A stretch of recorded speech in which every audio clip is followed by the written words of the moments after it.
Intérêt général, une émission de Sen Vision Média. Durant cette émission,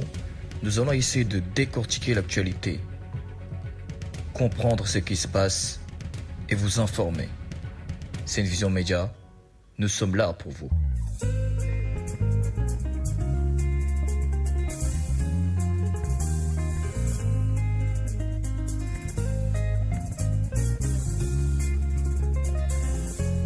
salaamaaleykum wa rahmatullah auditeur Sen Vision Média ñu ngi leen nuyu bu baax di leen jaajëfal di leen kontaane di leen remercier une fois de plus si déglu bi niñ koy faral di defee rek samedi bu nekk diggante 20h30 jàpp 22h seen émission intérêt général daal di tàmbali ñi fas yéene waxtaane bépp actualité phare boo xamante ne xew na si semaine bi waaye jamono ji ñi lëngoo ci ak waa rajo Oxygène de Pikine ngeen mën ko am si 103.4 si Pikine ak li ko wër ak si application Zeno rajo aussi mën ngeen fa déglu même rajo Sen Vision Média waaye si 3W .senvisionmedia.com it ngeen mën fa dem ngir déglu rajo bi MyTuner rajo Sénégal rajo Box rajo Ligne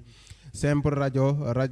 online aussi mën ngeen ko fa déglu di ay application yu wuute yoo xamante ne mën ngeen fa déglu rajo bi lee di Sen Vision Média di nuyu ki nga xamante mooy Aline Diémé moom moo ñuy gérer foofu émission bi buñ ko waree de diffuser mardi 15h jàpp 16h ci rajo Oxygène nuñ koy faral di defee rek ñu ñëwaat waxtaane li nga xamante moo di actualité national comme international waaye fu mu toll nii comme que national bi dafa dominer ñu jël li nga xamante ne mooy lii xew réew mi rek muy code de procédure pénale bi nga xamante ne ñoo ngi ko doon yóbbu assemblée nationale pour voter ka càmbar ka loolu mu indi coow lu rëy ci fii ci Sénégal ba amoon ay manifestation yoo xamante ne jot nañ ko seen nemmeeku waaye it ñenn ci député yi sax daal di fay mbëkkante dóorante fa saagante yi mel ni daal fu mu toll nii Sénégal violence bi daal jàpp nañ ne mooy lijjanti bépp problème boo xamante ne am nañ ko foofu rek la ñuy jaar tamit des ci violence bi ñi nemmeekoon kii di président de la République Macky Sall bu muy tourné am na ay nervis yoo xamante ne néewaloon nañ doole ñenn ci ñoo xamante ne ay ñu wuuteek position ki nga xamante ne moo di président de la République Macky Sall la violence boobu dugg ci école yi bu baax a baax ay professeurs yi ñuy xocc ay professeurs yi ñuy dóor ay professeurs yi ñuy séquestré waaye it ay professeurs yoo xamante ne seen siège yi nga xamante ne sax dañ fa war a toog dañuy jël ay pousse di leen ko fa tegal syndicat yi di ko naxarlu bu baax a baax ba oote woon sax ay manifestation maanaam dem ci ay grève loolu waa mouvement M23 ñoom it benn doom boo xamante ne ñaari wujju daal doon ko defal anniversaire fukki atam moom lañ nemmeeku ci semaine bi nga xamante ne moom la ñu mooy jeex nii dinañ ci ànd ak ki nga xamante ne moo di Serigne Ali Bal ak Serigne Abdoulaye Ndiaye foofu ci ñu nekk foofu ci France waaye ak Serigne Elimane xam naa dañ koy xaarandi daf xaw a jàppandi rek moom mu nekk foofu lee ci Maroc ñu def benn tempo musical bu ndaw rek te ñëwaat incha allah jërë ngeen jëf. Intérêt général, une émission de Sen Vision Média. Durant cette émission, nous allons essayer de décortiquer l'actualité, comprendre ce qui se passe et vous informer. Sen Vision Média, nous sommes là pour vous. sëñ Ali ñoo ngi lay nuyu. waaw Amidou maa ngi lay nuyu baax di la ziar. di la delloo ziar. yi micro bi xawoon na coupé. di yaakaar ne ñëpp a ngi si jàmm di nuyu sama naataango sama nijaay Abdallah di ko ziar en tout cas di ñaan émission bi déroulé ci jàmm ñaan aussi yàlla indi jàmm ci réew mi. yàlla delloo si xel yi yàlla tàppe xol yi vraiment ba nit ñi mën a dellu ci seen i activité di la jaajëfal bu baax a baax sëñ Abda ñoo ngi lay nuyu di la wax tamit namoon nañ la lool sax ci rajo bi. waaw sëñ Amidou maa ngi lay fay di ziar mboolem auditeur buy déglu rajo bi di la wax ne maa leen raw xawoon jàppandi tuuti rek di nuyu suma xarit grand Ali Bal mu nga xam ne moom lay seqal émission bi di jàng ci moom saa sunu dajee ndax dina fi bàyyi xam-xam boo xam ne macha allah ñëpp mën nañ ci jëriñu ci di la ziar di ñaan yàlla émission bi li mu fi wax mu doon luy jëriñ nit yàlla wàcce jàmm ak xéewal ci Sénégal jërëjëf. di la jaajëfal bu baax a baax xam naa nu ñu ko waxee rek thème yi tamit ñu muy code de procédure pénale bi nga xamante ne ñoo ngi ko doon voté foofu ci assemblée nationale te mu indi coow lu rëy opposition bi jàpp ne ñoom daal leen ci gën a yitteel sax mën nañ ne. mooy interdiction maanaam manifestation lañ ko jàppee acte de terrorisme bi nga xamante ne moom la état bi daal di qualifié si ñoom lu ñuy expliquer li nga xamante ne mooy ñoom li leen gën a yitteel daal gëm naa ne mooy loolu muy wane ne rek politiciens yi ñoom à chaque fois li leen gën a yitteel daal li leen gën a ñor la ñuy jël fësal si kanam mais li nga xamante ne di yitte askan wi tamit ñoom dañ koy daal di bafoué jàllax ka mu jàll fële. sëñ Ale noo gisee maanaam assemblée nationale avant ngay ñëw si code de procédure vote beeg yooyu noonu seen nekkit maanaam biir assemblée saagante yi xeex yi lépp ci biir sëñ Ale. Amidou ni nga ko waxee noonu la problème mu xam nga assemblée moom assemblée yëpp ay tàng aussi Sénégalais yi d'accord ko même France fii il peut arriver député yi amay jàppante yu bari am na fii du benn du ñaar alors xeex moom mosuma ko fee rappelé wu mais bon en tout cas c'est quand même image la boo xamante ne image bu ñaaw la ci démocratie ñuy dem ba ay député débat bi war a nekk l'argument la force de l'argument maintenant ñu changé ko def ko l'argument de la force maanaam au lieu que xalaat di nekk doole waaye doole lañu war a bëgg a imposer ngir nit ñi mën a tënku ci xalaat yi loolu nag lu vraiment lu ñu mën a ñaawlu la parce que député yi lu mënti doon ay kilifa lañu dañ leen a fal ils doivent quand même donner le bon exemple mais loolu lépp aussi li koy traduire mooy xam nga démocratie ay nit ñoo koy def donc xëy na ci kanam danañ ñëw ci mbiru loi beeg loolu noonu mais daal lu ma ñaawlu la loo xamante ne vraiment jàpp naa ne war nañ cee mën a politiciens dañ mën a bàyyi xel et puis bàyyi xel ne surtout ñi leen fal gënuñu leen yàlla moo nattu ñoom ñu am responsabilité war a mën a ànd ak nit ñi ci njëkk ak teraanga teewal leen ca pencum askan réew mi pour mën a voter ay loi mais bu fekkente ne quand même ñoom ñi koy def ñoom ñoo joxe le mauvais exemple alors nag man xaw ma mbir mi dama xamatu lu mu mën a la. sëñ Ale ñoo ngi lay jaajëfal bu baax a baax sëñ Abda. waaw sëñ Amidou xam nga tey affaire bi dafa teeree fii mais fa mu commencé mooy yow nga nekk assemblée am sa idée sama moromu député am idée bi buy wax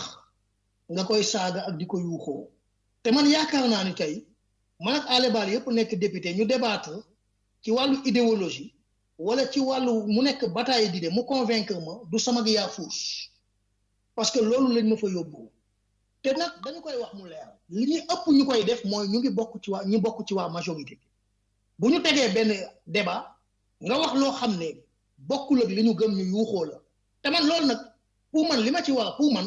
président assemblée nationale wul bi mu ci war a jouer bu mat dafa des parce que tamit bu ñu demee ba mu am xuloo ñu ne déetawaay mu am saaga ñu ne déetawaay mu am dóorante bu yàggee bu ñu ko teelu te réglé mën na mujj ci leneen ñu xam ne assemblée tey ñoom ñëpp defar moo leen tax a jóg kenn ku ci nekk sañ nga am sa idée défendre côté xeex bañ faa am mais tey jii ñoom ñoo bokk di liggéeyandoo bu ndajee ci couloir yi nuyoo mais kenn ku ci nekk noon nga jàppee sa morom te loolu moo dul yoon il faut ñu wax ñu installer fa lu nga xam ne mooy démocratie consensuelle maanaam am na loo xam ne mun nañ cee wuute ndax kenn ku ci ne sa parti la yamal waaye lépp war a mun a déwle ci respect ak wax yu ñaaw et puis image bi ñuy joxe sax moo baaxul quoi maanaam xale yi leen di seetaan te war a nekk député yow assemblée couvrir na député bi defe naa règlement intérieur assemblée moom prévoirul xeex. comme ni nga ko waxee rek yaakaar naa règlement intérieur bu assemblée amul xeex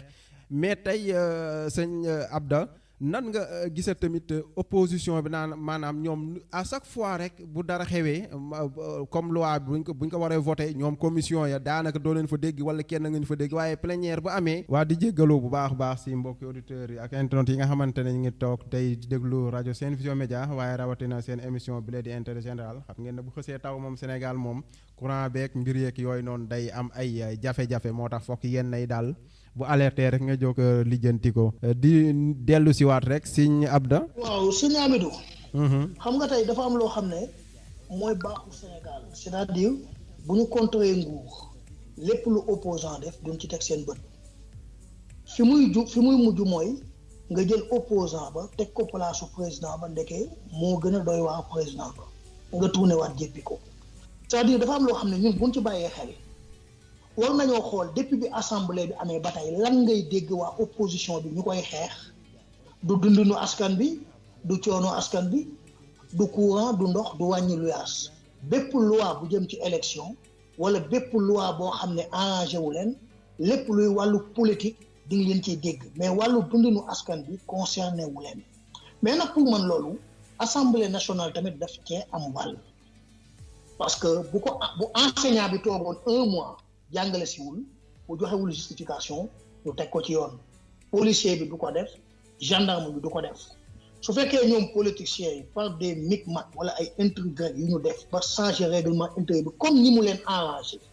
askan bi seetaan leen ci te doo dégg kenn ku ko diinga mais ñun ñooy toog parce que ñoom li ñu bëgg lan nuy dunduloo du ñu tenir compte que ça yu leen arrangé mais député ngay fayeeku 1,3 million ñu jox la ñaari oto am na ci dossier yoo xam député yoo xam du ñu tijji sax seen casier xool document ya fa ne ñoom nan la lay liggéeyale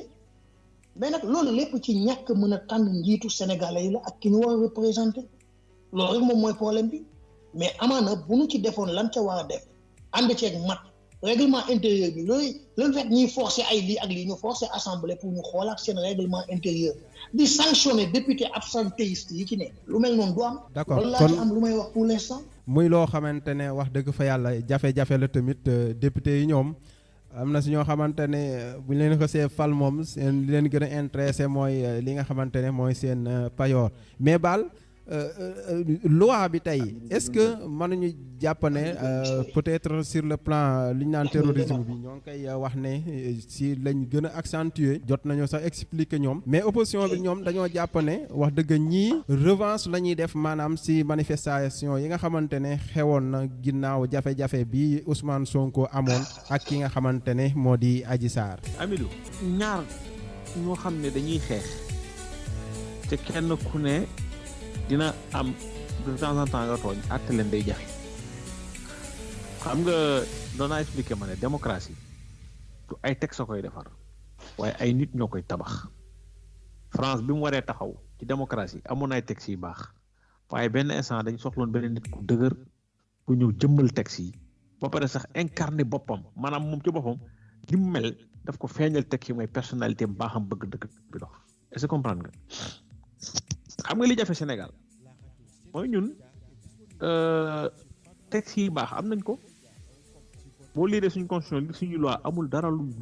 xam ne mën nañ ko envier aux pays occidentaux mais le problème bi am mooy que muy opposition du pouvoir ñaar ñëpp lay boole di nga comprendre may wax que muy opposition du pouvoir parfois bu ñuy wax tu as l'impression ñoom lan moo tax ñuy wax damay commencer ci pouvoir bi am gouvernement boo xam ne saa yoo voté loi ay nit jóg ne la non lii moo tax nga voté ko sa intérêt personnel a tax da nga bëgg 3e mandat maanaam amul benn acte booy teg lu dul ne acte boobu kenn mënu la cee wóolu kooku war naa seetaat boppam xam nga comprendre nga maanaam nit koo xam ne saa yoo yëngatu rek nit ñi ne dar seen gémmiñ mais kooku war nga xoolaat sa ça veut dire que ne yow ci sa bopp na ngay doxalee am na problème est-ce que comprendre nga waaye itam opposition bi est-ce que war nañu fexe ba saa lu état yëkkati rek ñu ne daa bon lu état yëkkati rek ñu ne baaxul lu état yëkkati rek ñu ne kii nii gis nga man maa ngi nii di wër loi yi nga xam ne Sénégal voté na ko contre le terrorisme benn laa gisagu mooy loi 2007 bi Abdoulaye xam nga kañ la ko voté Abdoulaye mu ngi ko voté le 12 février 2007 c'est-à-dire en pleine campagne électorale boobu ñu nekkoon opposition mënoon nañu wax ne Abdoulaye Wade loi bi mu koy voté parce que loi bi ak bee sorewuñ na lii yu grave la wax ay mouvement insurrectionnel dem yàq alal jàmbur taal rey nit def lii ku ko def te ñu mën ko juge ne terrorisme la dañ lay jàpp te bu ñu la tëjee dañ lay tëj si giirug dund lii Abdoulaye Wade moo ko voté en février 2007 pourtant boobu ñoom bàcc li ñu ngi fi woon ñoom Dansokho Ousmane Tanor Dieng et cetera mësuñoo wax ne Abdoulaye Wade loi bi c'est une loi liberticide bu ko defee c'est parce que tout simplement dafa bëgg museler la population est-ce que booba circonstances yi bokkoon nañ xam nga foofu Baal manifestation yi bu mu amee président de la République Macky Sall nee na lii moom doot fi amati lu ñu bett la waaye du loo xamante ne dina ko mën a reproduire fi nga xamante ne moo di Sénégal. non dinaa si ñëwaat c'est-à-dire dama laa bëgg expliquer nag ne la bu fekkente ne loi bu état di def nga ne daf ko bëgg a def ngir noot ay opposants am kon boobu laa wax ma ne opposants yi mënoon nañ ko wax beneen kii ma lay jox mooy am na loi boo xam ne dama jàppatul parce que ci sama recherche dafa xaw a compliqué ma gis ko am na loi boo xam ne yaakaar naa bi ñuy waaj a daaneel dama xamul ndax Macky Sall wala Idriss Seck ñoom ñaar kenn la ci maanaam tey jii dañu voté benn loi pour defaraat haute cour de justice xaw ma cour de justice de la République lendemain bi te lañu voté loi daaneel kooku noonu je crois que Macky Sall la bi ñuy voté loi pour taxawal haute cour de justice opposition beeg état bi ñëpp ñoo taxaw voté à l'unanimité waaye bu ñu waree jàkkaarloo pour xeex pour leneen li taxaw opposition bi daa taxaw xeex lan moo tax opposant yi ba ñuy voté loi boobu ne woon loi bi pour xeex ay mbirum politique yi pourtant xamoon nañ ne lendemain bi état bi day ñëw pour daaneel seen adversaire politique defuñ lool loi bii nii même chose voté waat dañ ko en 2016 yaa ngi may daal lan moo tax ndax enjeu dañoo changé woon en 2007 loi bi ci exposé motif am bu 2007 bi bañ koy voté dañu ne vu enjeu yu bees yi am ci àdduna bi kon dañu war a soppiwaat suñu yoon ngir mën a jàkkaarloo ak terrorisme ça veut dire que kon 2007 gisoon nañu menaces yi amoon na te bul fàttali 2007 amoon na ay attentats yu bëri avant Madrid amoon na 2004 Espagne amoon na Bali amoon na bul fàtte temps yooyu Mauritanie yëngatu woon na bul fàtte ne aussi beaucoup de pays xawoon nañu yëngatu donc Sénégal aussi te boobu aussi manifestation caricature du prophète amoon na gars yi bëri commencé marche dëkk bi am ñu commencé jóg 2016 beneen loi am opposition bu xuñ ci dara li ma étonné mooy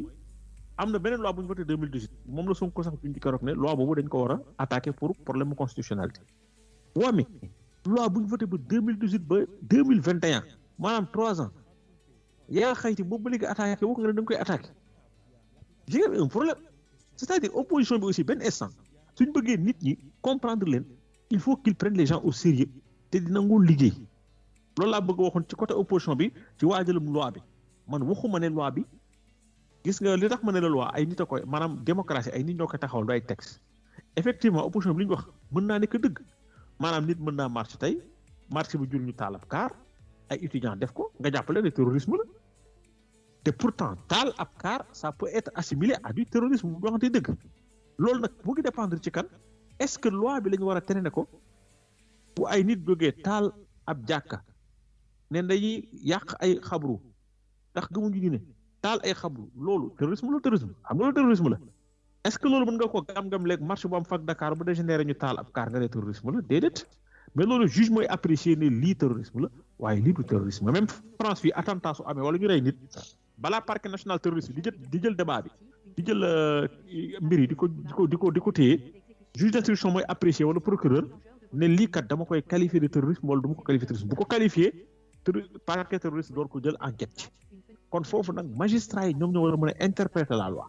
mais quand même man loi bi mënuma ko xool ne mbirum terrorisme la loolu laa njëkk a wax waaye leneen li nga xam ne foog naa koo indi pour terminer loolu sama analyse ndax affaire bi dafa li ci mën wax dafa bëri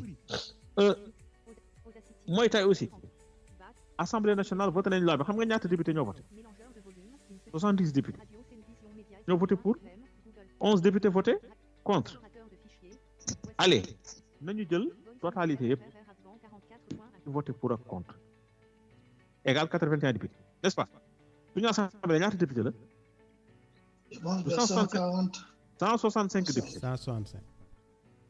165 députés Amadou Pouye nga am ci 81 ñoo xam ne ñoo fekk ab débat parlementaire un débat aussi important que le terrorisme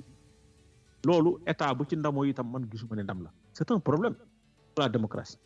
loi bu mel nii est-ce que bu fekkente ne vraiment état bi gëm na ne terrorisme lay xeex est-ce que jaroon na nga jaarale ko procédure d'urgence est-ce que jaroon woon ñu def ko un débat national woo ñëpp ñu waxtaan ci qu'est-ce qui s'est passé ba ñu bëgg a yàkkamti quand même gaawale ko noonu loolu itam c'est un problème parce que loolu itam et puis li nga wax day ñëwaat président Macky Sall nee na li fi amoon du fi amaat bii paa dañ leen bett gis nañ ñu recruter 3000 gendarmes ñu recruter 3000 policiers daal di jënd ay armes yu doy équipé police beeg gendarmerie bi mais quand tu penses que ce sont les équipements et les hommes qui vont mater toute une population c'est pas possible mais est-ce que loolu tax ñu yëngatu ba jaarale affaire procédure d'urgence je ne sais pas mais est-ce que état bi aussi amul information yoo xam ne ñun amuñu ko état amaana téye na loo xam ne ñun téyewuñ ko ba ne que lii su ma ci gaawul biri moo bettee quand même yéeme na parce que tam attention li Yves Lacoste waxoon ci géopolitique un pays fait son histoire mais subit sa géographie buñ fàtte na dëkk yi ñu wër yëpp am nañu problème muy Mali muy Guinée-Bissau di Guinée-Conakry di yëpp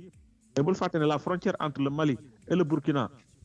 sorewul Burkina am na problème Côte d'Ivoire am na problème te le verrou du Sénégal ne tient qu'à un fil est-ce que verrou boobu état amul lu mu ci téye ba ne kon lii jar naa taxaw li jënti loolay premier problème beneen problème bi li fi amoon mois de mars aussi am kenn mënu ko génne ci mbir yi parce que itam nañ waxante dëgg marche yi dafa dégénéré marche yi dafa dégénérer il y a eu de la violence on n'a pas dit que les gens ne devaient pas résister mais est-ce que réellement dem di taal ay këru député di taal ay këru ministre di taal ay këru avocat est-ce que ce n'est pas du terrorisme quand même il faut qu'on se pose la question maanaam waxtaan tamit wax dëgg ca la est-ce que quand même ce n'est pas du terrorisme maanaam man mënumaa comprendre nga ne ma mere naa El Hadj Diouf damay taal këram mere naa Birima damay taal këram loolu quand même c'est pas de la démocratie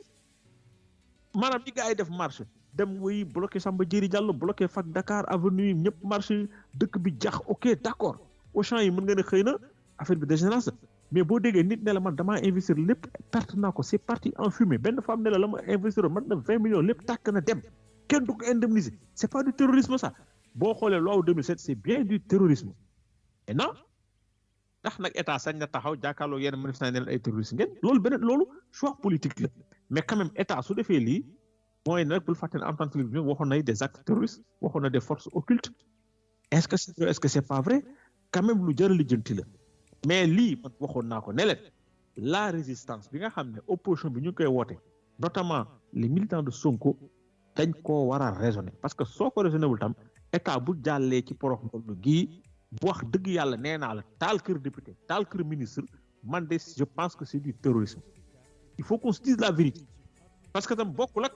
ak manifestation am ay nit di xeex bon toj kaar bi nii rajaxoo dem toj benn bitik noonu gauche à droite c'est pas pareil mais quand même ça c'est volontaire am nga adresse nit ki tu veux le terroriser pour qu'il ne dise plus son avis ça c'est terrorisme mooy nit ki nga tere ko mu wax xalaatam maanaam man la ma bëgg ngay wax la ma xalaat li nekk sama bopp loolu nga woon gëm neex la naqari la c'est ça du terrorisme et donc nag man je veux dire aussi que ne moo tax ma ne la mbir mi responsabilité dañoo partagé am na fa état amee problème waaye opposant tam am fa ñaar problème te aussi attention l'opposition qui ne me dise pas que ne mardi lañ am loi bi am nañ ko depuis semaine passée jot nañ ko ñoom ñëpp ils ont été informés maintenant nag état def leen jaay politique fii moom état da leen a jekku rapidement door ko urgence balaa ñuy yëngatu l'opposition devait communiquer au moins ancré dans l'opinion que ne loi baa ngi ñëw et puis y a un souci et puis loolu su amee maintenant l'opinion n'a pas pris malheureusement ñoom la beneen yoon nañu defaraat takkaat jaaj ji rek waajaat mais mbir mi politique la quand même vraiment lu bëri mën nañ ko cee wax mais maa ngi tiim loi 2007 wax dëgg yàlla loi 2007 li mu visé moom boo ko appliqué woon ci yenn manifestation mois de mars yi di nga am beaucoup de caractère terroriste c'est ça la vérité aussi. d'accord kon ñi seeti sëñ Abda. waaw Amadou. bu dee am na parfois da ngay dégg.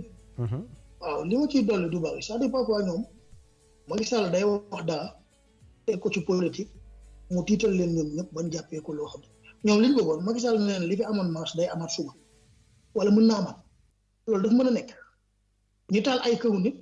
ay nit dee ci 13 personnes mu taxaw ne leen li amoon marche mën ngeen ko defaat fu mu am dañ bàyyi caaxaan xam nga dafa am leen loo xam ne tamit dañu ko war a nangu mooy ñoom boo xoolee seen xeex lu tax ñu focaliser ko rek ci leen loi yi bàyyi yeneen yi dafa mel ni daal suñu assemblée balaa moo fonctionner nguur gi day voté dara te leen seetlu naa ko ci loi bi ñu wax te dégg naa ko ci benn nit ku ko lire Cheikh Yérim Seck laa ko dégg moom boo ko cité mu ne gisu ci benn yoon luy nu manifestation wala manifestant c'est-à-dire kon ñoom fu ñu nee dañuy tere manifestation question d'interprétation la ma yaakaar ne suñu voté benn loi nga gis ci luy yoon lu dul yoon da ngay génne askan boo saisir conseil constitutionnel boo ci amee benn interprétation boo xam ne daf lay jaaxal ñu xool ba ci biir loi bi Cheikh Yérim nee na am na 3 fois yoo xam dañoo jël allusion ci convention des Nations Unies parce que xam nga xeexu terrorisme c'est transfrontalière dafa voilà lutte contre le terrorisme dafa jéggi frontières yi lu ci bari bu ñu koy def dañuy conformer wu ak Nations Unies loi 1999 des Nations Unies ak def loi wu 2004 donc loolu nag bu fekkee dafa nekk ci biir loi bi ñoom lenn rek moo leen ci concerné mooy am na luñ ci gis interprété ko ñu yaakaar ne comme ku manifester léegi bu ñu taalee ay kër jàmbur non amul manifestation amul taal kër jàmbur acte yi nga xam ne moo fi amoon marche kooku waratu fi am kenn waxul manifestation warul am mu dégénéré dañ ne li fi amoon marche dootu fi amaat te loolu sénégalais lambda bi war na ko wax ki ñàkk alalam ak ki ko ñàkkul war na ko wax ñun dépassé nañ loolu bu amee ñu jóg manifester nañu jóg manifester mais anarchie kenn du ko semé ci pays 13 personnes yi ci dee daa am politicien daa am doomu Sonko daa am doomu Macky Sall daa am kenn nan ñoo ci dee ay civil yu tekkiwul yoo xamante ni seen yoon nekkul innocent ñu ne léegi ñoom li ñu bëgg mooy li amoon mars saa yu leen neexee mu amaat munul nekk état boo ko bettee ba am ay dommages yoo xam ne ñu bari Macky Sall leen ko imputé malgré xam nañ ne ay partenaires am defuñu ko mais kan lañ ko imputé du président de la république mais kon mënatul seetaan ñuy amaat léegi nag su dee manifestation li fi amoon mars bu fi amaat tekkiwul ne mën na jël mesure adéquate yu xam ne mooy tax loolu am mën na def nag li mu xalaat ne su ma ko defee du am mais dafa am loo xam ne mooy volonté populaire saa yu ñu mànkoo yow mi président loo mën a am ci doole boo nekkul ci yoon mënoo ci dara Blaise Compaoré ko gën a bandi fi mu jaaru fa li mu def du ko def ba waa Burkina xëyee ne ko di nga ñu rey mbaa nga abal ñu dëkk bi dafa yolleeku daw mais lépp nañu ko def dans les règles de l'art man dama dem ba ci biir ma ne que nguur ak opposant ñëppay nax askan bi parce que dafa am loo xam ne c'est inimaginable loi bu yegg ci commission ngeen discuter waroon a xeex ca biir commission ba ñu àtte leen bu ñu génnee nga ne lii moo waral xeex bi ngeen bàyyi mu jàll ñu ci bari ci ñoom jëluñu sax penu lire loi bi te loi bi yëpp dans l'ensemble 15 pages la 2 textes député yu bari liiruñu ko séance ba ngeen interrompre ko ñëw def conférence de presse ne da ngeen di sensibiliser askan bi pour ñu génn 24 heures ci ñu koy voté mën nga fee regrouper mën nga fee mobiliser gis nga dëkk mën nañoo wutey idée wutey principe mais bu desul lu dul intérêt supérieur de la nation ñun ñëpp a war a booloo défendre ce n'est pas le cas au Sénégal kenn ku ci nekk sa position politique sa poche ak sa intérêt moo la yitteel malheureusement c'est le cas. waaw xam naa wax ji leer na ma ñëwaat rek maanaam ci askan wi nga wax population yi est-ce que kon état jarul woon moom it avant muy dugal yenn loi yi moom dina xam ne xel ne loi bi bu ko dugalee wax dëgg dina indi ay jafe-jafe ci diggante opposition bi ak ñi nga xamante ne ñoo yor nguur gi te loolu askan wi en général ñoom la ñuy jël utiliser ñoo nekk ci diggante bi ngir seen propre intérêt. est-ce que foofu jarul état di communiquer maanaam avant muy def yenn loi yi. mais yow bu état communiqué wul yow mi opposant nga communiquer dafa am loo xam ne tey jii maanaam Macky Sall buy voté ay loi ak yooyu na ma yàlla baal mais du ci xalaat askan bi xam nga lu tax buñ doon xalaat askan bi dinañ fexe loi yi di ko tekki ci olof ak di ko expliquer pour nit ñi xam ko buy xeex ay adversaire politique am lay jéem a xeexal ci ay loi mais du ci askan bi parce que malheureusement loi yi ñu fiy jàllale yëpp Sénégal ñaata nit a def délit ñu yóbbu leen tribunal bu leen juge bi ne dañuy tere lii ñu ne ko xamuñu ko woon te pourtant ci dëkk bi leen dëkk suñu loi yëpp ñu ngi ko basé ci France ni ñu ko bindee France noonu ñu ko bindee Sénégal est-ce que France am na fi benn loi boo xamante ni dañ ko bind anglais wala italien ñun suñuy loi luñ ko bindee te kenn œuvré wul muy nguur gi di opposant yi amul kenn kuy œuvrer ci sensibilisation population bi di leen wax ne loi bi nii la loi bi nee la opposant nguur gi loi bu leen neex dugal opposant yi mbooleem loi bu ñu dugal bu dul loi wu élection ak loi wu politique ak loi wu leneen concerné wu leen ñi ngi waaj a dugal tey code de l'électricité muy code courant mu am ñetti pàcc yoo xam ne Sénégal du exploité du jaay lenn rek la ci yor mooy transporter courant bi te loolu su amee ñun dañuy perte suñu souveraineté énergétique ban opposant nga dégg mu wax ci lu gën a gaaw loolu xam nga amatu dëkk bu mu xëyee suba ba ngoon di naxante di tegante dil mu doon lambi golo ku mën daanu sanoom yaa ko mën nii rek lay demee dañuy wax Macky Sall nañ dem ba ci kanam dinañ gis ñu ko gën a yées fii laa la ko waxee voilà parce que lii lañ defoon ci Ablaye Wade Macky Sall nekk fi premier ministre voté fi 100 carte d'identité am fi problème mu terrain jàmbur ba bëgg ko nangu Ablaye Wade teg ci loxo ñu ñëw 2011 sang ko ba mu set ne moo fi représentant yonent bi ci kaw suuf fal ko mu jugal ñu lii du ñuy wax ñeneen ñi def nii nañuy tàmm di jàngu jikko nit ñi li nga États-Unis am na loo xam ne boo ko fa defee sa giiru dund doo fa nekk président te sénégalais xamul ku jub xamul ku dëggu ku mu bëgg la xam voilà. ak kuy joxe ay 2000 xam naa. ak kuy joxe ay 2000 ak yooyu. non kon ñu seetiwaat sëñ Baal. allo sëñ Baal xam naa point bi moom yàgg nañ si loolu te ñoo ko faxas rek dem seeti waa M23 ñoom nga xamante ne mouvement boobu. bëggoon naa ci dolli balaa ñu dugg M23 tuuti. xam nga Amidou lutte contre le terrorisme xeex terrorisme moom xam nga lan mooy corollaire maanaam lu muy àndal forcément foog mu ànd ak ñu wàññi liberté maanaam dëkk boo dem ñu voté loi terrorisme conséquence immédiate mooy am na liberté yu muy encadré par exemple fii France léegi ngir xeex financement terrorisme ngir xeex lu bari tey man mënatuma yenn montants yi mënatuma ko virer sama compte bancaire mënatuma ko pas verser te moo ne pourtant ay jamono mënul naa ko léegi nii su may créer association diine avant association culturelle laa doon jaar statut bu simple def léegi dañ ma imposer su dee association may créer mbiru diine la ma teel a leeral ndax mbiru diine la wala du mbiru diine su dee mbiru diine la am na fu muy jaar bu dee mbiru diine am na fu muy jaar en fait dama laa bëgg expliquer ne la li opposants yi di wax naan lutte contre le terrorisme dafay c'est des lois liberticides day wàññi liberté dama ne la loolu ak xeex terrorisme ñoo ànd léegi nag ci ba ma la nee sànq ma ne la démocratie ay nit ñoo koy tabax du ay texte ndax texte yi dañoo ñëw rek pour leeral yoon waaye nit ñi ñoo war a am jikko yu mat nekk ay vrai homme d'état pas des hommes politiques nekk des vrais hommes d'état mooy bu loi bi taxawee kat ay mbir taxaw seen kanam gii kat jàpp nañ ko manifeste na toj na def na lii ndax dañ koy jàppee terroriste wala benn manifestant bu mer daal di yàq rek nga sanctionné ko ci manifestant bu yàq wala ndax da nga koy téye accusé de terroriste tëj ko giiru dund parce que loolay problème terrorisme mooy kuñ téye dañu lay tëj sa giiru dund mooy ndax waa université Dakar yi marché tey dem def nawetaan wala xaw ma nawetaan lañ ko tuddee xaw ma seen loolu ngénte tubaab lekk ba doyal toj assiette yi jaa ngi dégg génn bloqué rue Cheikh Anta Diop toj ay bus est-ce que ban juge moo leen di teetee ne leen li ngeen def c'est du terrorisme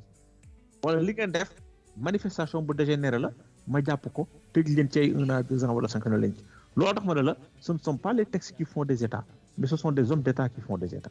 textes yi am na solo waaye nit ñi ñoo war a taxaw am lu ñuy def te loi contre le terrorisme moom ak la restriction des libertés ñoo ànd maanaam loolu mënta am ba pare ñu bàyyi liberté yi yaatu parce que stricto sensu am na ko amul liberté di def lu ko neex ba lu ko neex loolu jur mu jural nit ñi monsieur bay di terrorisme kooku foog bu ñu wàññi liberté am xam nga aussi loi boo koy voté doo ne silma xaykat wàññi naa seen liberté loolu état sañu ko def ndax une loi elle est toujours générale et impersonnelle maanaam loi du tënku ci ay nit du tënku ci kii du ciblé ay nit loi ñëpp lay waxal comme nag mënoo xam ñooy waxal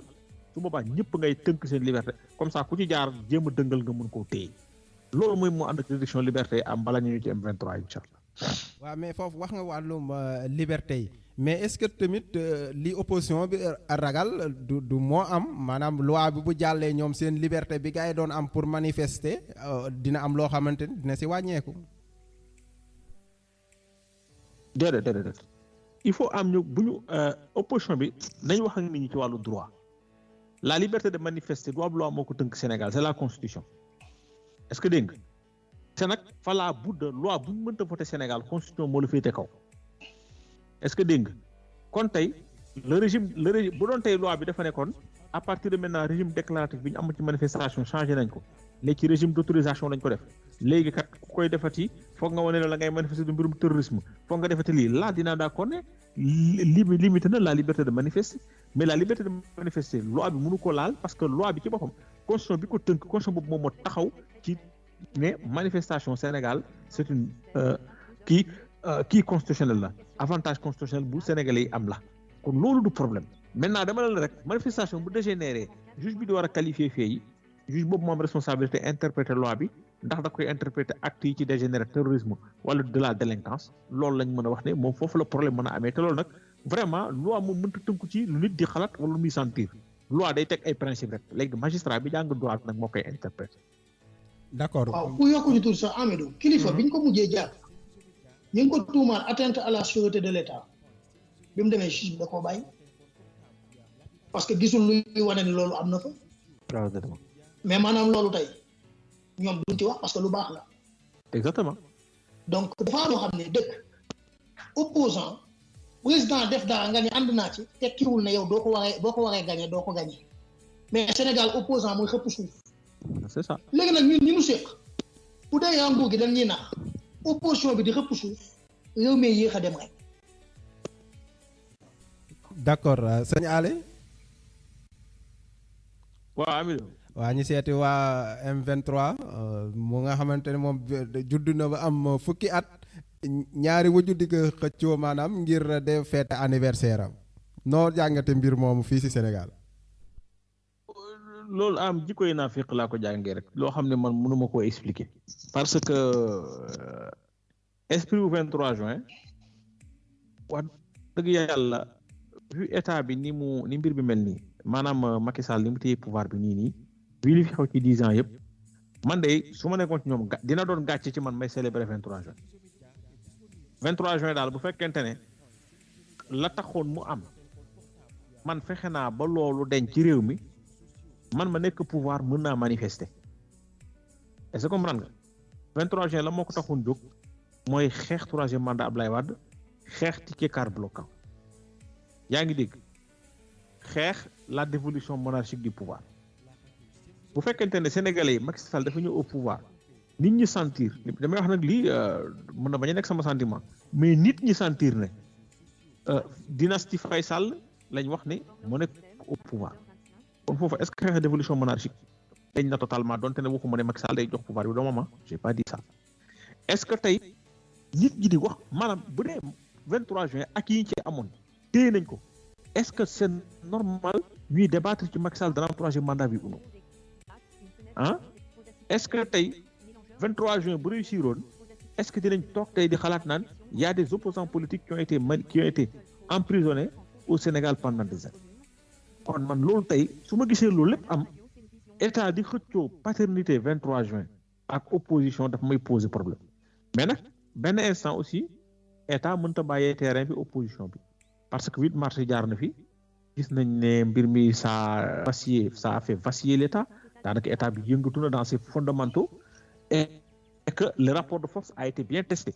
maintenant nag li am ba des mooy président génn na dem na defi tournée économique ñii ne tournée politique la gis nañu ay nit nekk ci gannaawam bu 23 juin amee ñoom ñu bàyyi ko opposition bi loolu xëy na mën na nekk ñu perte initiative ci wàllu politique amaan loo tax ñoom ñu jóg na dañuy manifester mais man franchement du ma reproché waa M2D wala waa mouvement M23 wala yeneen parti politique yi du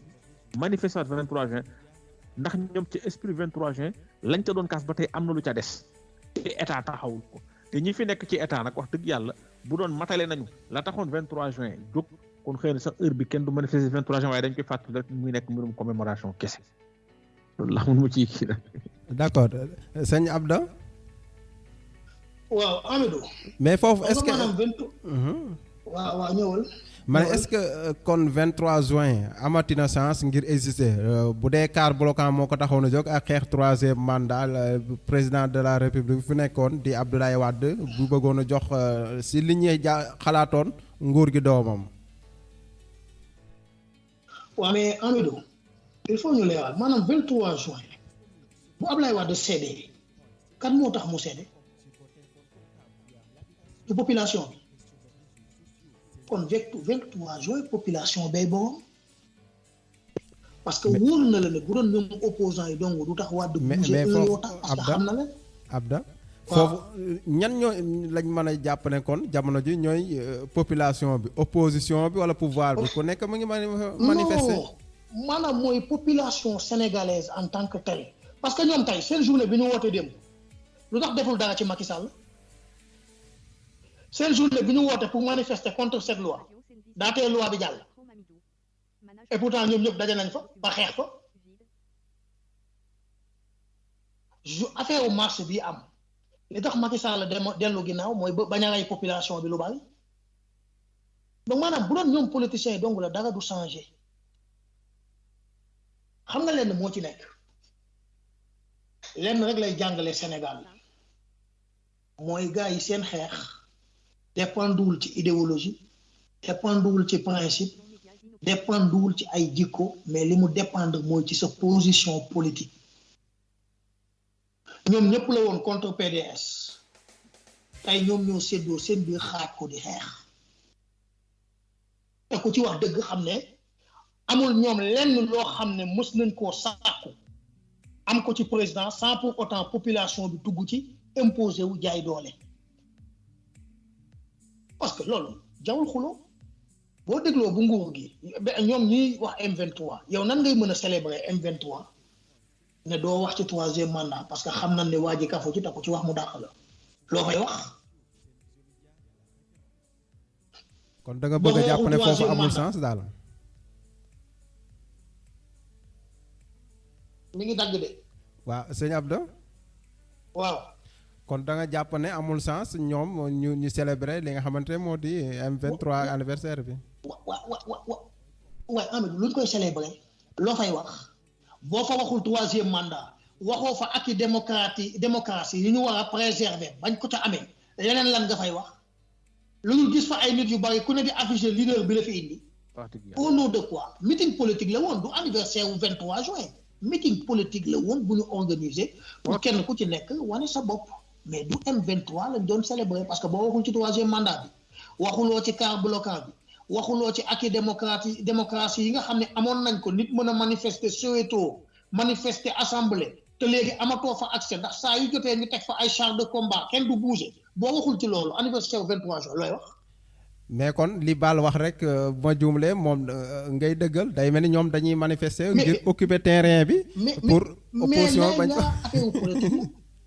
parce que gis nga waa ji def na tournée. nit ñi génn. ñii di créer ay tibb tànk. donc affaire bi bu jotee ñu bàyyi ko opposants yi ñu génn. day xaw a metti ci ñoom. mais amuñu woon lu nu wax amuñu sax droit. taxaw naan dañ koy célébrer te li ko taxaw na jóg doo ci wax.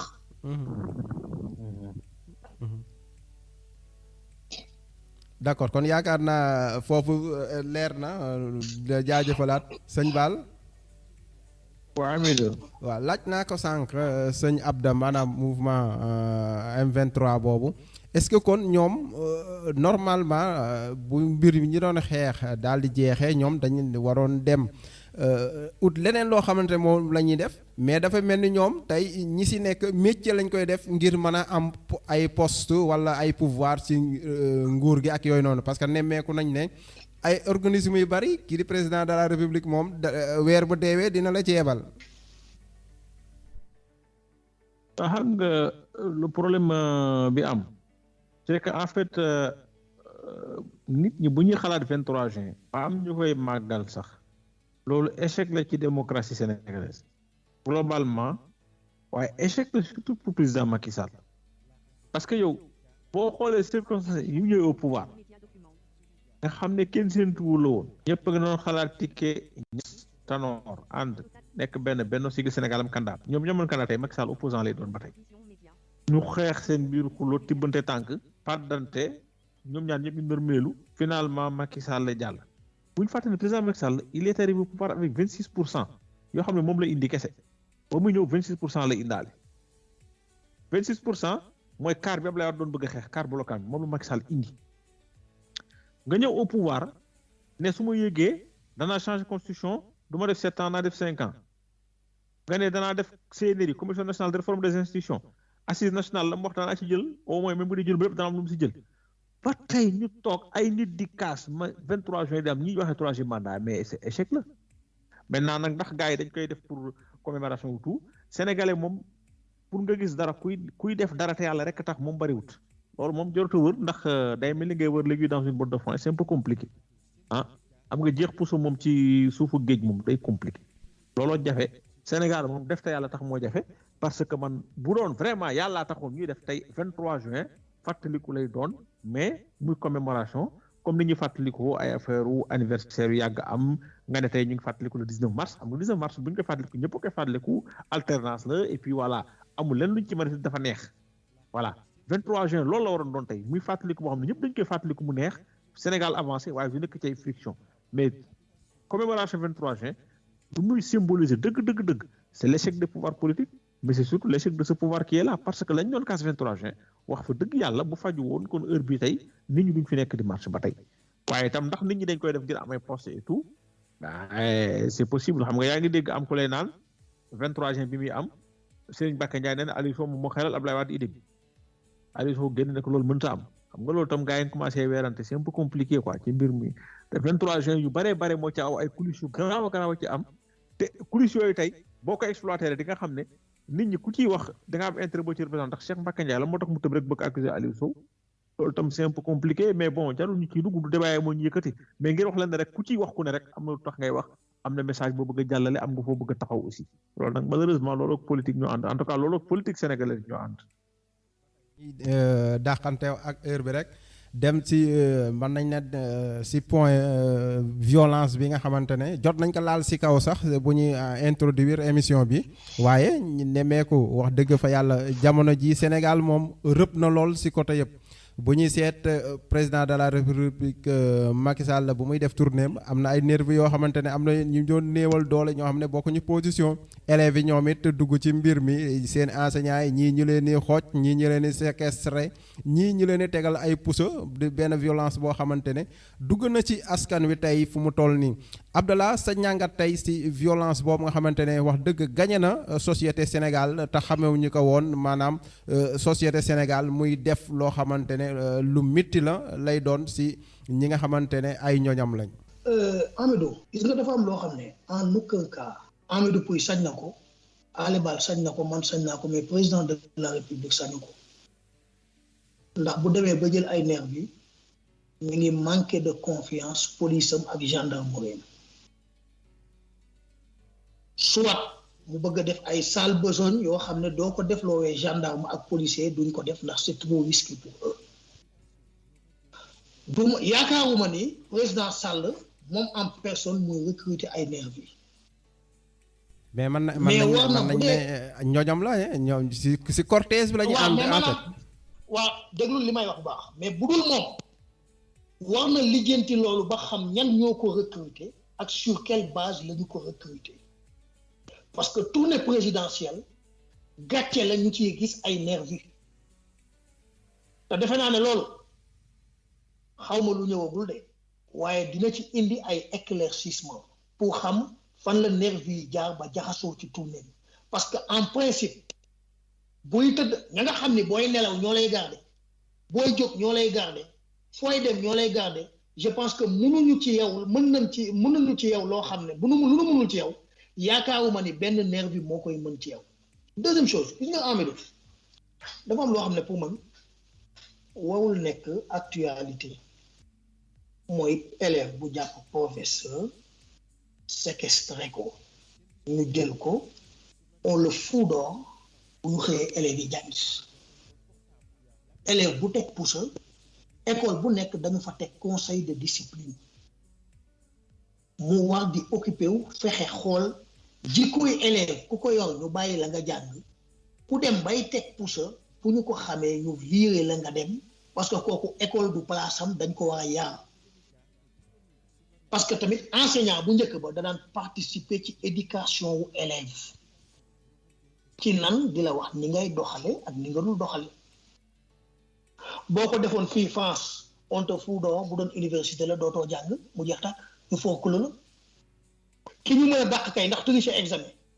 wala def lu dul yoon pourquoi mënuñu koo dàq bu séquestrer professeur am wala mu xot professeur léegi loolu loo ci mën bu dee xale boo xam ne majeur da nga koy tëj kaso te loi daf ko protéger am na âge boo xam ne bu ko xale amee doo ko tëj da nga koy tëj écarté ko wala ñu wut fun ko yóbbu ay parents jëm ko éduquer ba mu te léegi dafa am violence bi leen donc ko wàll amee mooy la suñu maam ya saxoo woon nekkatum ca sa doom balaa mu daan dugg école alxuraan lay dugg ñu jàngal ko xamal ko def ko góor dëgg buy ñëw école xam as tuut mais léegi kenn ku ci ne da nga bàyyi sa doom ak film yi bàyyi sa doom ak télé yi muy yor yenn jikko yoo xam ne ci télé yi la koy gisee ba fu ñu dem di ko fa wane violence bu baree waajur yi ci lañu bokk mais na école yi jouer seen rôle ku tegu ci yoon code disciplinaire la ku ci ne tegu ci discipline am nga fa place ku fa nekk nag bëgg a nekk élève en même temps nekk nervi yi ñu jëlee la fa yóbbu la fa nervi yi di nekk man lii laa ci amoon lu may wax. kon ñu seeti sëñ Baal. waa Amidou. mais foofu est-ce que kon jarul ñu xoolaat ñi nga xamante ne parce que dañ koy seetlu ñi nga xamante ne ay politiciens lañ ba kilifa diine sax am na ñoo xamante dañuy am garde rapprochée spéciale bu dee waa PDS man nga ne les calo bu dee waa ñooñu Macky Sall marron du feu voilà moo baa ngi noonu jërëjëf sëñ Abdou est-ce que kon jarul ñu supprimer yooyu noonu jëm ko wala ñu formaliser ko ba nga xamante ne jafe-jafe bu amee ñi nga xamante ne ñoo yor sécurité ñoom dañ mën a situer les responsabilités parce que ñoom sax dañ koy wax ne ñoom dañ leen di poser problème ci yenn cortège surtout cortège du président de la république nga xamante ne ñoom bala ñuy génn dañuy joxe seeni consigne wax ba pare te ñële bu ñëwee dugg ci biir mën na indi ay jafe-jafe seen biir est-ce que jarul kon ñu xoolaat garde rapprochée yooyu même buñ ko supprimer wul ñu jéem ko réglementer quand même. En tout cas sécurité privée am foog mu am ci ab réew. par exemple gis nga waa Sagam ñu ngi def liggéey bu rafet. yeneen agence sécurité privée am na ñoo xamante ne tey ku soxla gardien da ngay dem ñu kii la boo amee manifestation soxla sécurité ñu assuré la ko ay nit yu jàng sécurité xam ko ay anciens policiers anciens gendarmes anciens militaires souvent ñooy am service yooyu di former nit ñi fii France dañoo dem sax ba fexe ba léegi ne képp koo xam ne bëgg ngaa am nekk agent nekk vigile moo xam ci magasin yi la wala dara da ngay dem defi ji benn formation boo fa jàllee ñu jox la carte professionnelle nga xam ne foo dem di postuler ne yow da ngay bëgg a def sécurité carte boobu boo ko amulee munoo muus moo ca bañ jël wala ku la ci jël buñ ko jàppee itam danañ ko teg ay daan yu diis a diis loolu mooy wane ne kon Sénégal war nañu réformer sécurité privée bi ba xam nan ñoo ciy def ñan ñoo ci yëngatu ku ne ñu cartographier la xam la nga am ci carte professionnelle bu ñu lay xàmmee boo xam ne ministère de l'intérieur moo la ko délivrer ñu def formation ku ci jaarul suñ la ci téye ne la niip daal di lay teg yoon loolu d'accord naa ci waaye su muy ñëwaat ci li Abdallah wax sànq man dama gëmul benn yoon ne Macky Sall muy recruter ay nervi xam nga lu tax gisalu ma ko ban njëriñ la ko mën a indil sincèrement parlant président de la république nga jël ay nervi ñu tiim askan wi di leen duma di leen bund xataal ñu ne Macky Sall mooy recruter j'y pense pas gëmuma ko par contre bataillon de moo koy ñoo topp xamante ne ah ma ne buy génn moom daanaka bataillon moo koy topp ma ne buy génn daanaka bataillon moo koy topp dama ne pour man ñi recruter nervi yi mooy ñi nga xam ne xëy na peut-être bëgg nañ président ba jàpp ne loolu dana ko jariñ te xamuñ ne finalement dana ko lool ndax nee nañ bët lu koy fàtt du ko gis je comprendre parce que man xaw ma ban gain politique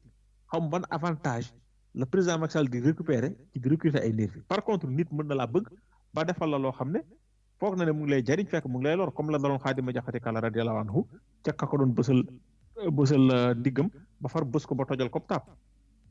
mu waaj yi tiit mu ne ko déet garaawul man damay ragal ndax ñi la ñuy jaamoo yàlla ndax yaa ngi foog ne yaa ngi def lu baax fekk di nga ci jubloon lu baax la nekk yaa ngi may lor est-ce que du ñun nii lañ mel ak suñu borom maanaam kon li ma bëgg wax mooy gis nga xam nga am bu ñu fàtte marché bi am na ñu bëri ñu manifester ay dégâts yu bëri yi am est-ce que sincèrement dégâts yooyu man damay taxaw ne ña ko def ñëpp Sonko leen recruter wax dëgg yàlla aw mu droit wax ko parce que su ma ko waxee tooñ nit waaye xëy na nit dana bëgg Sonko bëgg koo xam ne jàpp na ne bu demee taal Auchan wala dem taal kër Me El Hadji Diouf wala dem taal kër Birama moom mu ngi dimbali Sonko mais est-ce que kooku da ngay taxaw ne Sonko moo ko fay munuma ko kon nag maandu gi ma am ba taxaw ne munumaa gëm ne ña taal këri jàmbur yi toj Auchan yi Sonko leen fay bañ def ko maandu googu toll noonu laa war a am ba ne gëm naa ne nervi yi am du Macky Sall maintenant nag amaana ni farandoo Sonko yi mën a def ay bêtises ba def loo xam ne mën na gaañ seen leader noonu la farandoo Macky Sall yi mën a amee loolu te souvent dafay am ci dans les culs du pouvoir maintenant aussi nag am na ñi naan yenn nervi yi gis nañ leen ñi nekk maison du parti socialiste ñee di duggee fële au niveau du siège APR lañ gisee et tout ça su loolu amee il va falloir que ñu enquête parce que xëy na aussi waa APR amaana kenn moo fa nekk rek yore caabi ji wala xam ku yore caabi ji loolu dafay nervi mais est-ce que ça veut dire que ne tout l'APR cautionne ça man yaakaar naa ne ku mel ne Alioune Badara Cissé ku ne xam ne ne APR la ne je pense pas qu'il cautionne ça Mimi Touré je pense pas que mu cautionné loolu yaakaaru mit Aminata Mbengue Ndiaye di cautionné su xamee ne nit ñi ngi nekk biir maison du parti socialiste muy cautionné ñu fay làqtu buñ ngeen def naka sudul noonu mbir mi daal il faut ñu enquête ko c'est que nag Sénégal duñu enquête dara Sénégal moom mbir dañuy fexe mu sedd rek mais kenn du ko enquête mais vraiment buñ ko enquête woon tey di nga ci gis lu rëy ndax gis nga ne ba am na ñoo xam ne bëggoon nañu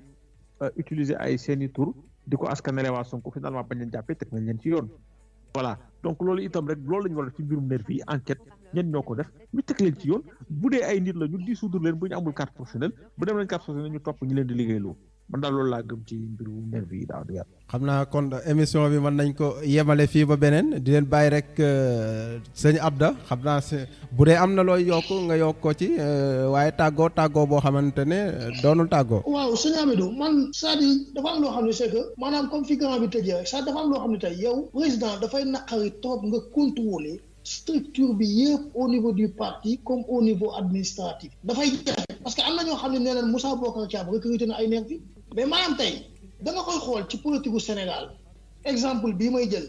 dafa am benn bis ñun bi nekkee INEFJA di grève de faim ñu dégg ni Ablaye Wade dafay ñëw kër Maam El Hadj non am na beneen dëkk sax bu doon ñëw bu dul kër Maam El Hadj ñu ne gars yi nañ leen dem Côte Wade pour yëgal ko li ñu dal bi ñu ñëwee pour Côte Wade dañ ne du ngeen fi toog parce que fii bëgguñu président fekk fi lenn lu dul yoon ci biti ce qui veut dire que zone yëpp président di dem ña fay nekk mbaa ñu jiite zone yi duñu bëgg ku xajamal cere ji ba tax na ñooñu mën nañoo bañ président gis brassard rouge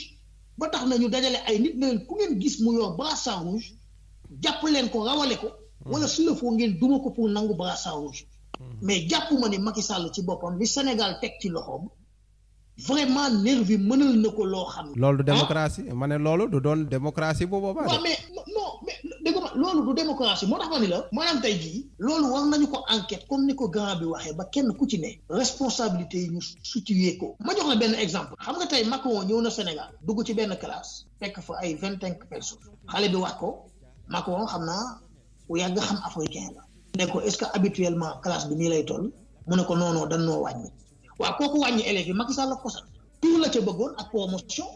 ba yàqal ko donc da ngay def parfois da ngay nekk président ñu tudd la ci acte boo xam ne yow wóor na la ni amuloo jotam defe naa Macky Sall bu bëggoon neexal ay nerf bi xanaa boo ko neexoon mu def leen gendarme mu yóbbu leen palais te su boobaa ci la xaalis bi di gën a bare mais nag du mënoo contrôler ñi la wër mais nag comme sañ-sañ bi ñu am tey ba bu yàqu-yàqu amee ñu ne mënuñoo jël Sonko jiiñ ko lépp parce que amul intérêt tal que parfois aussi bu loolu amee ci Macky Sall tamit cax na ñu ci rafet jox yaakaaruma ni président Sall bien que lu bari def nay bêtises mais pour man mënut a egg à ce niveau di recruter ay nervi nan leen su ma taxawee ku génne brassard rouge duma leen waaw ma jaar foofu nag di tàggatoo mbokk auditeurs yi di ñaan yàlla yëkkati rajo bi yëkkati ko lu kawe suñu njort di ñaan yàlla képp ku fi nekk di bokk ci waxtaan yi wala ngay jàppale rajo bi pour mu suqaliku yàlla na yàlla faj bépp aajo boo am def ko ci ñi fi ne def ko ci auditeurs yi di tàggatoo ak yéen ba beneen yoon incha allah.